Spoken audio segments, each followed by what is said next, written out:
हाय, तो आज का क्वेश्चन है कि अगर कोई मेल हिंदू आदमी जिसकी शादी हो चुकी है, उसके बच्चे हैं और उसके पेरेंट्स भी जिंदा हैं, अगर वो किसी वजह से एक्सपायर हो जाता है और अपने जीते जी अगर उसने कोई वसीयत या विल नहीं की है, तो उसकी प्रॉपर्टी जो है वो किस तरीके से डिवाइड होगी। देखो, होता क्या है कि कोई भी हिंदू मेल अगर एक्सपायर होता है तो उसके क्लास 1 लीगल एयर जो होंगे उसकी प्रॉपर्टी उसमें बटेगी, अनलेस वो कोई विल करके चला जाए। अगर वसीयत या विल हो जाती है तो उस सिचुएशन में उसकी प्रॉपर्टी उसकी वसीयत के हिसाब से यानी विल के हिसाब से ही डिवाइड होती है।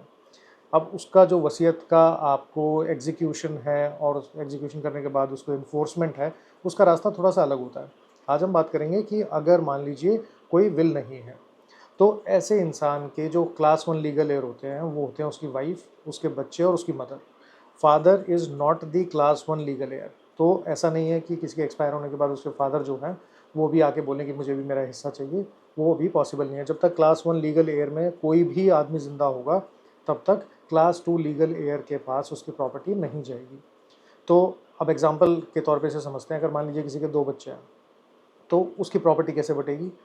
उसकी मदर, उसकी वाइफ और 2 बच्चे, तो टोटल 4 लोग हो गए।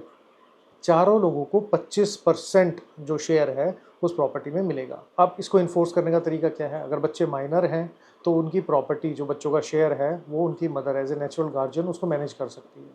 लेकिन अगर बच्चे मेजर हैं तो वो अपना शेयर उसमें से प्रॉपर्टी में से ले सकते हैं। अब इसमें से किसी को भी अगर ऐसा लगता है कि अपना शेयर लिया कैसे जाए, या फिर किसी को लगता है कि किसी एक के पास पूरी प्रॉपर्टी का कब्जा है और मैं चाहूँ तो सारी की सारी प्रॉपर्टी जो है उसको कि बाकी लोगों से बिना पूछे पीछे से बेच दूँ, और ऐसी कोई अप्रीहेंशन होती है, तो जो बाकी लोग हैं, जो यानी जो बाकी के एंटाइटल्ड लोग हैं, यानी उसकी मदर, वाइफ या बच्चों में से कोई एक जना, अगर ऐसी किसी को भी अप्रीहेंशन होती है, तो वो उस प्रॉपर्टी के ऊपर पार्टीशन सूट फाइल कर सकते हैं, अपना हिस्सा क्लेम कर सकते हैं। और अपना शेयर क्लेम करते टाइम वो कोर्ट के अंदर एक एप्लीकेशन लगा सकते हैं कि उन कोर्ट की परमिशन के बिना इस प्रॉपर्टी को एज इट इज़ रखा जाए, यानी इस प्रॉपर्टी पे कोई भी थर्ड पार्टी इंटरेस्ट क्रिएट ना हो।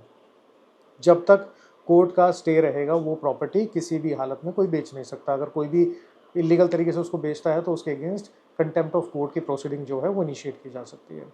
अब क्वेश्चन ये आता है कि अगर मान लीजिए पार्टीशन सूट में नहीं जाना है तो उसका क्या किया जाए? तो सबसे आसान तरीका तो ये होता है कि जो प्रॉपर्टी है उसका घर में बैठ के कोई ओरल सेटलमेंट हो जाए या लिखित में कोई सेटलमेंट हो जाए, तो ये सारा का सारा एक फैमिली सेटलमेंट जो है उसको लिख के और उसके हिसाब से भी प्रॉपर्टी को डिवाइड किया जा सकता है। और अगर मान लीजिए प्रॉपर्टी का बंटवारा नहीं हो सकता, प्रॉपर्टी छोटी है, यानी अगर 100 गज की प्रॉपर्टी है, जो फ्रंट है वो बहुत कम है, तो बंटवारा नहीं हो पाएगा। स्पेशली अगर वो 3 तरफ से क्लोज है, तो जो सबसे पीछे वाला हिस्सा है वो लेना नहीं चाहेगा।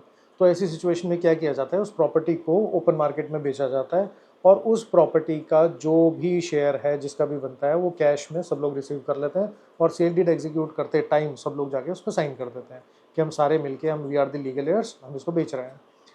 तो दूसरा तरीका ये हो गया। तीसरा तरीका क्या होता है कि अगर मान लीजिए आपने पार्टीशन सूट फाइल किया और आपको लगता है कि पार्टीशन सूट तो बहुत लंबा चलेगा, तो इसके लिए हो सकता है कि हमें फैमिली में बैठ के कुछ कॉम्प्रोमाइज़ करना पड़ जाए। तो उस सिचुएशन में क्या किया जाता है? उस सिचुएशन में जब पार्टीशन सूट फाइल किया जाता है तो आप वेट कीजिए कि सामने वाले जो बाकी के लोग हैं वो लोग अपनी रिटर्न स्टेटमेंट फाइल करते हैं। और जनरली इस तरह के केसेस में रिटर्न स्टेटमेंट में कोई भी ये डिनाई नहीं करता है कि we are the legal heir of that deceased. और जब सब लोग उसमें डब्ल्यूएस में एडमिट कर लेते हैं तो एक ऑर्डर 12 रूल 6 सीपीसी की एप्लीकेशन फाइल करके प्रिलिमिनरी डिक्री पास की जा सकती है फॉर पार्टीशन। और प्रिलिमिनरी डिक्री जो होगी उसकी भी उतनी वैल्यू होगी जितनी फाइनल फाइनल डिक्री की होती है। तो ऐसा नहीं कि आपको पूरे कोर्ट में जो आपका पूरा केस है उसको एविडेंस करवाना पड़ेगा या 10 साल चलाना पड़ेगा। हो सकता है 6 महीने में, साल भर के अंदर भी आपका पार्टीशन का जो सूट है वो डिसाइड हो जाए। बट ये डिपेंड करता है जो केस के फैक्ट्स हैं। तो ऐसा नहीं है कि इसको यूनिवर्सली आप अप्लाई कर सकते हो, बट मेजॉरिटी तौर पे देखा जाए तो सक्सेशन है वो बड़ा स्ट्रेट फॉरवर्ड है, कोडिफाइड है। तो इसमें ज़्यादा कन्फ्यूजन किसी को होनी नहीं चाहिए। आपको इससे रिलेटेड कोई क्वेश्चन है तो मुझसे कमेंट सेक्शन में पूछ सकते हो और इस वीडियो को किसी ऐसे बंदे के साथ भी शेयर कर सकते हो जिसको इसकी ज़रूरत है।